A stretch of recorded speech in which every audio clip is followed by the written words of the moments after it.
is up, folks? Welcome back to the channel. I'm here today and I'm ready for another video because today I'm going to be talking about my MLB Award winners for the 2022 MLB season.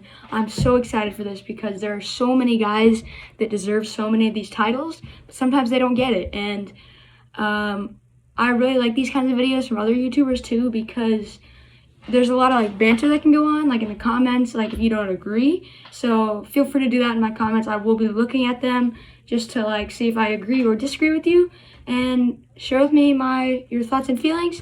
And let's have a great video. I'm Woody Baseball. Welcome back to the channel, guys. And today I'm doing my MLB awards for 2022. So let's go ahead and get into it with the MVP.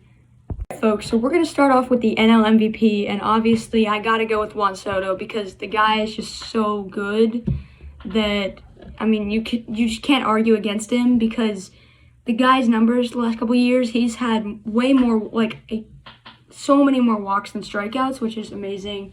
He can hit bombs, he can go opposite field. There's nothing not to like about Juan Soto. So he is going to be my NL MVP.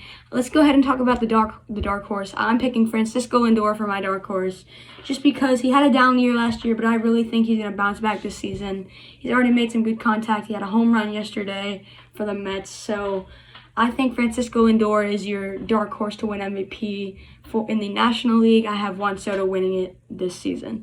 So for my AL MVP, this might get some of you guys. It's his first year back for a while. He was kind of out most of the year last year, but it's Mike Trout, because the guy is the best player in baseball. You cannot expect him to just fall off a cliff anytime soon until he actually does. So that's why Mike Trout is my AL MVP. And my dark horse is Kyle Tucker, because Kyle Tucker, guys, this guy is insane. He is so good. He just rakes at the plate. He's got a solid glove. He's just that good that I think he can win an MVP sometime. And he is really, really good, because if you just look at Kyle Tucker's numbers, he's so underrated. People know him, but if you ask somebody to name top 10 MLB players, or top 10 MLB players that come to their mind, they would not name Kyle Tucker, and he is so good. So let's just break down the MVP. Juan Soto winning my National League. Francisco Lindor is the dark horse for National League. Mike Trout is the AL MVP, and the dark horse is Kyle Tucker. Let's go ahead and move to Cy Young. All right, folks. So my Cy Young Award winner for 2022 in the NL is, I think he's gonna repeat. It's Corbin Burnes. This guy is just too good.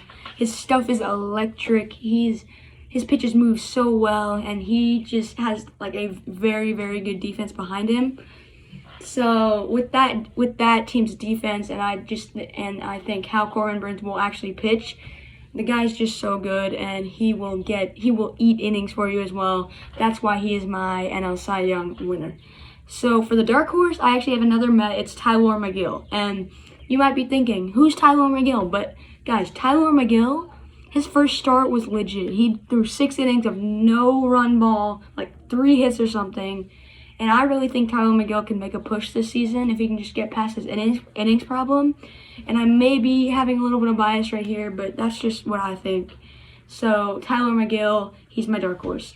So the AL Cy Young, I think it's going to be Garrett Cole after getting snubbed last season. Yes, I think Garrett Cole should have been the winner last season. I think he's going to get it fine this year. He's got some competition. He's got Robbie Ray, and there's some other good pitchers in there, but I think Garrett Cole definitely is your winner for the AL Cy Young. Just great stuff, great defense behind him, and I think he will win you a championship if the Yankees can use him well.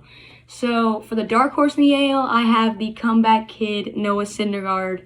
He just signed with the Angels, which kind of hurts, but this guy is coming back from Tommy John surgery, but I think he's going to pitch even better just because of his numbers before that. This guy was a legit starter before that, and not a lot of people talk about him anymore just because he's not washed or anything, but he's coming back from Tommy John, so it's kind of hard to have a good season. But I really think he can make a push and be that dark horse for the AL Cy Young.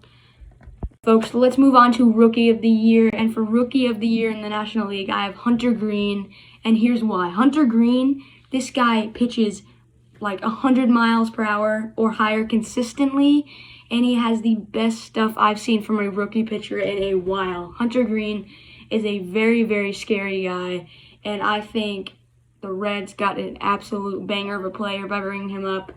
And while the Reds are not going to compete this season, Hunter Green will be a bright spot in that rotation. I think he wins Rookie of the Year in the NL. So for my dark horse in the NL, I have O'Neal Cruz, just because this guy's so good. O'Neal Cruz is just, he's really good. I don't know why the Pirates sent him down, but he can hit balls at his toes, he can hit balls at his eyes, but he just hits them out. Like, he's got so much pop in that bat, and he should have been the Pirates starting shortstop, but because of service time manipulation, he's not. So I think for that reason, he's your dark horse. I think I would have picked him for the actual Rookie of the Year if he wasn't sent down early in the season. But not enough people are talking about O'Neal Cruz, and they need to start doing it.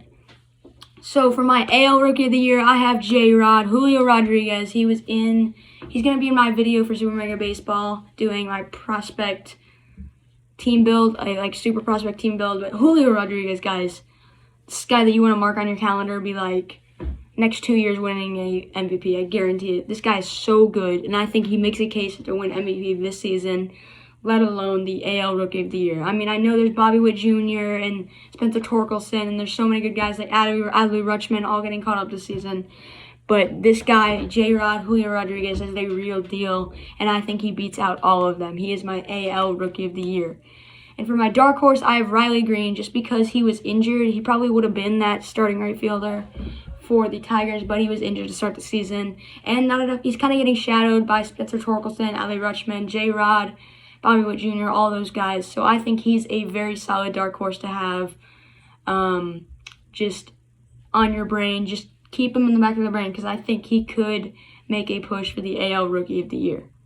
All right, folks, so let's talk about Managers of the Year. This one won't have a dark horse, but for the NL Manager of the Year, I have Buck Showalter. The guy, he's going to win any Manager of the Year within the next 3 seasons with the Mets, because this guy, he's one of the best baseball minds in baseball.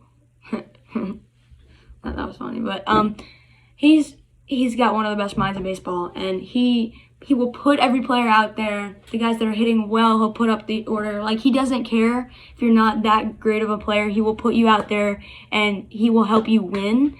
And Buck Showalter's the kind of manager that will give you, like, if you have him in your dugout, he will give you 3 to 5 extra wins on the season just because of his decisions.